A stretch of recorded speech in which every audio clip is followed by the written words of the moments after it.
Warahmatullahi wabarakatuh. Perkenalkan, nama saya Muhammad Faisal Syalubis, kelas 11 IPA 6. Di sini saya akan menjelaskan tentang bab 3, yaitu menghindari dosa besar. Ada 10 dosa besar, yaitu membunuh, liwat, LGBT, meminum khamar, judi, mencuri, durhaka kepada orang tua, meninggalkan sholat, memakan harta anak yatim, dan korupsi.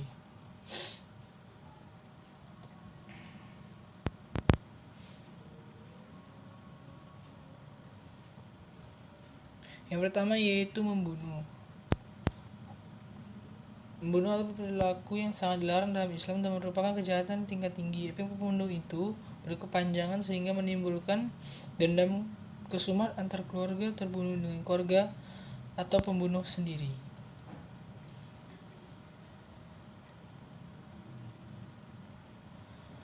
Islam mengajarkan untuk melindungi setiap nyawa karena menghilangkan satu nyawa pada hakikatnya sama dengan membunuh seluruh umat manusia. Hal tersebut sesuai firman Allah pada Quran Surah Al-Maidah ayat 32.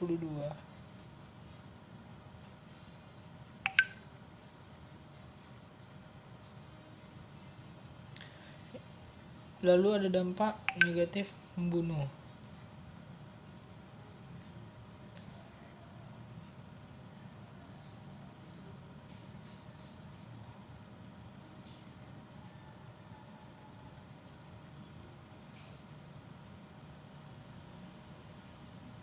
Setiap ketentuan agama yang dilarang maka akan memunculkan konsekuensi, baik konsekuensi hukum ataupun konsekuensi psikologis. Untuk pelanggaran larangan membunuh, hukumannya sudah ditentukan dalam ketentuan hukum agama dan negara. Dari aspek psikologis, orang yang melakukan pembunuhan akan merasa ketidaktenangan jiwa. Dalam seumur hidupnya akan dihantui perasaan bersalah sehingga jiwanya akan mengalami ketidakstabilan. Yang kedua yaitu keluarga korban dan masyarakat. Pembunuh adalah kejahatan agama dan kemanusiaan. Dampak pembunuhan tidak hanya dirasakan oleh keluarga korban tetapi juga masyarakat. Bagi keluarga korban dapat menimbulkan rasa dendam yang berkepanjangan dan sulit terlupakan. Selanjutnya ada liwat. Liwat yaitu kata liwat bukan kata asli bahasa Arab. Kata liwat berasal dari kata lut yang termasuk kata ajam atau kata asing. Oleh karena itu keliru jika kata liwat dicari pecahan kata istiqaq dari bahasa Arab yang asli.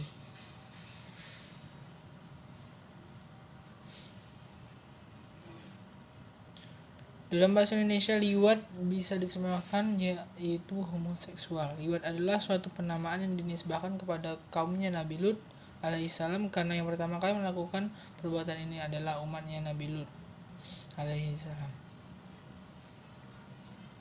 Yang kedua, dasar keharaman liwat. Allah menyebutkan perilaku liwat sebagaimana dijelaskan dalam Quran Surah Al-A'raf ayat 80 dengan sebut fahisi, keji atau jijik. Sebagaimana firman-Nya yang artinya, dan kami juga telah mengutus Lut kepada kaumnya. Ingatlah tatkala dia berkata kepada mereka, mengapa kamu mengerjakan perbuatan fahisyah itu yang belum pernah dikerjakan oleh seorang pun di dunia ini sebelummu. Yang ketiga yaitu dampak negatif dari liwat. Sebagai orang yang melampaui yang pertama yaitu sebagai orang melampaui batas atau musyrikun. Yang kedua, dilaknat Allah Subhanahu wa taala. Yang ketiga, daya rusak liwat lebih besar daripada zina. Yang keempat, Allah menamakan orang yang melakukan liwat sebagai kaum perusak dan orang yang zalim. Yang selanjutnya ada LGBT atau lesbian, gay, bisexual, transgender. LGBT ini adalah singkatan dari lesbian, gay, bisexual, transgender, merupakan perilaku seks menyimpang, bertentangan dengan hukum Islam dan sangat mengkhawatirkan bagi kehidupan manusia. Fenomena LGBT telah menjadi wabah baru termasuk di Indonesia. Dalam pandangan Islam, LGBT merupakan perbuatan yang sangat dilarang karena sudah menyalahi fitrah manusia. Yang pertama yaitu lesbian, yaitu pasangan perempuan dengan perempuan Yang kedua gay yaitu pasangan laki-laki dengan laki-laki. Biseksual yaitu orang yang mempunyai sifat kedua jenis kelamin laki-laki dan perempuan. Transgender yaitu orang yang memiliki gender atau ekspresi gender yang berbeda dengan seksnya yang ditunjuk pada saat lahir.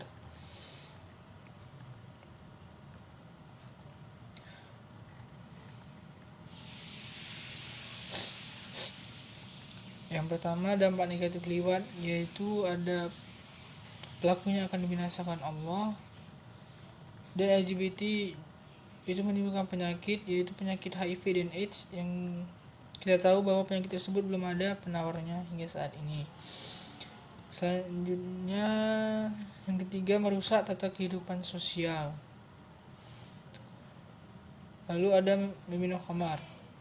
Pengertian khamar secara kebahasaan berarti menghalangi dan menutupi. Dinamakan demikian karena khamar dapat menyelubungi dan menghalangi akal. Disebut khamar karena mempunyai pengaruh negatif yang dapat menutup atau melenyapkan akal pikiran.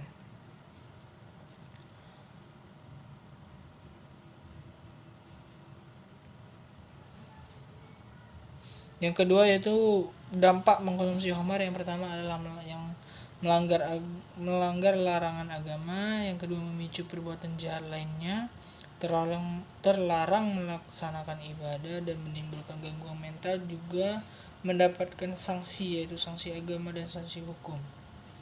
Dan bagaimana cara menghindari minum khamar? Yaitu ada meningkatkan ketaatan dengan ibadah dan amal soleh, meyakinkan bahwa mengkonsumsi miras dalam segala bentuk adalah perbuatan keji dan diancam masuk neraka. Yang ketiga yaitu menyadari dengan sepenuh hati bahwa mengonsumsi minuman keras itu tidak ada gunanya, bahkan akan merusak masa depan. Yang keempat, meningkatkan kualitas akhlak. Yang kelima, meningkatkan wawasan, keilmuan dan kreativitas diri.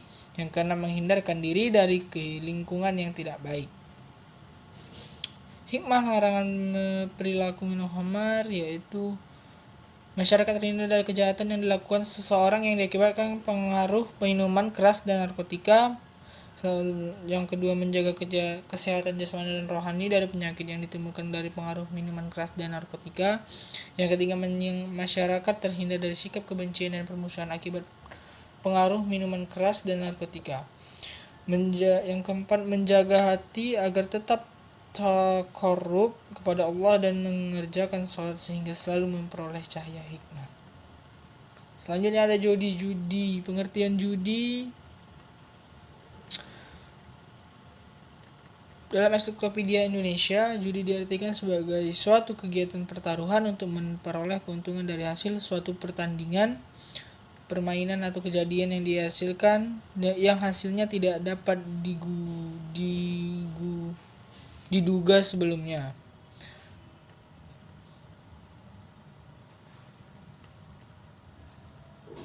Unsur-unsur judi itu ada yang pertama permainan, kedua untung-untungan, yang ketiga ada taruhan. Dampak negatif dari perilaku judi, yang pertama judi adalah perbuatan rich yang berarti kotoran manusia, bau busuk dan menjijikan. Yang kedua, judi adalah perbuatan setan. Yang ketiga, merusak ukhuwah, menimbulkan permusuhan dan kebencian. Yang keempat, ada menghilangkan semangat untuk bekerja. Yang kelima, melupakan zikrullah dan sholat, karena orang yang judi akan selalu merasa tidak puas terhadap apa yang diperolehnya. Selanjutnya, bagaimana cara menghindari perilaku judi?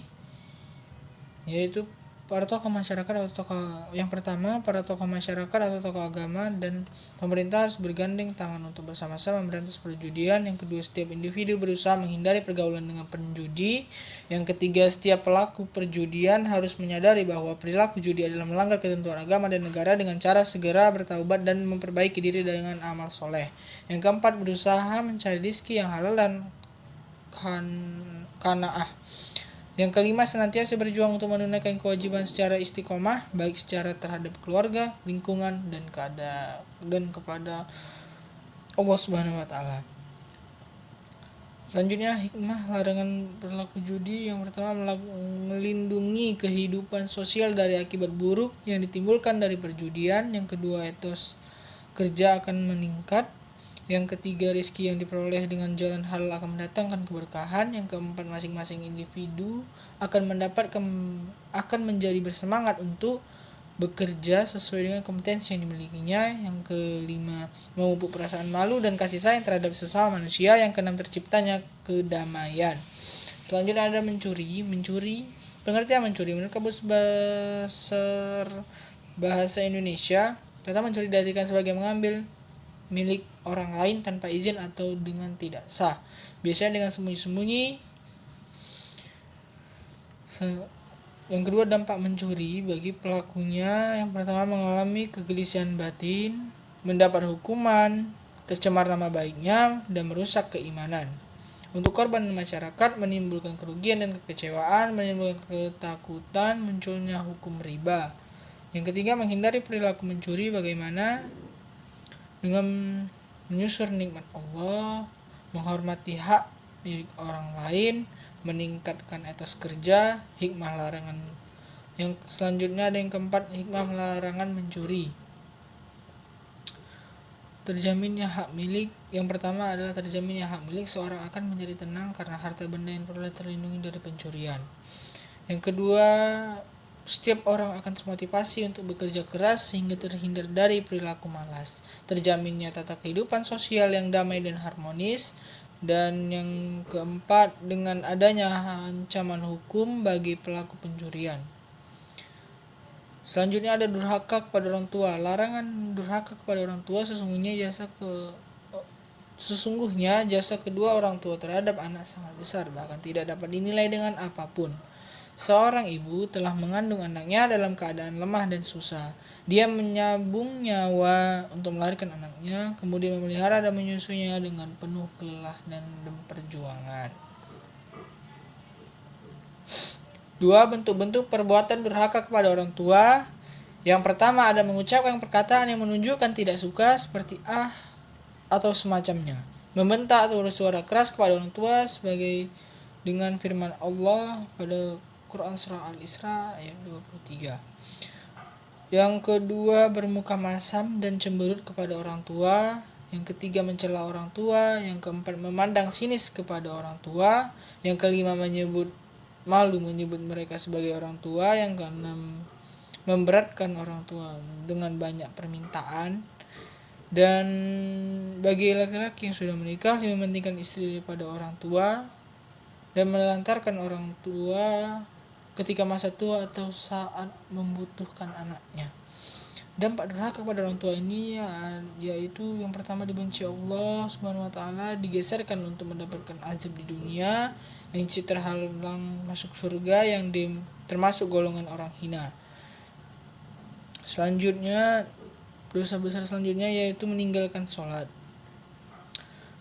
Yang pertama, kedudukan sholat. Sholat merupakan salah satu rukun Islam dan merupakan kewajiban terbesar setelah 2 syahadat. Dampak meninggalkan sholat, yang pertama, menyebabkan kesesatan. Yang B, sebagai orang yang mendapatkan kecelakaan. Yang C, diancam masuk neraka.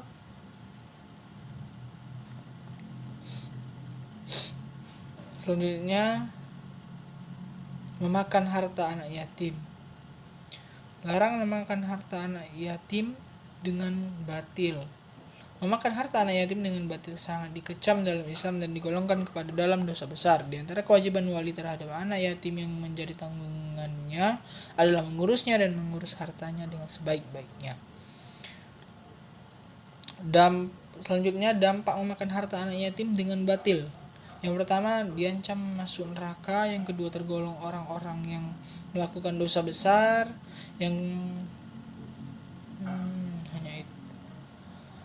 Selanjutnya ada korupsi.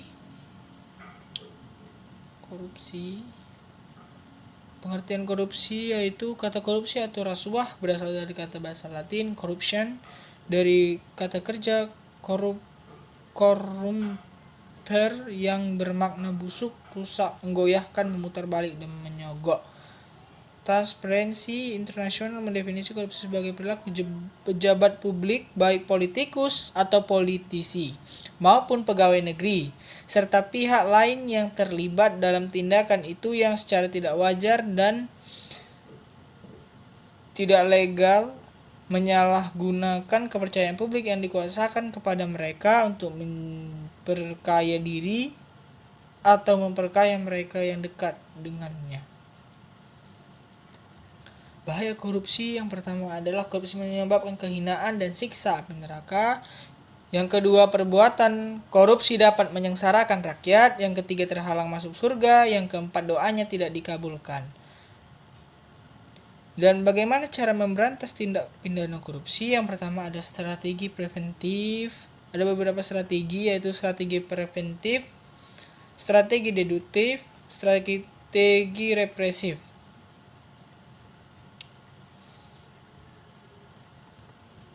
Ya, mungkin sekian yang dapat saya sampaikan.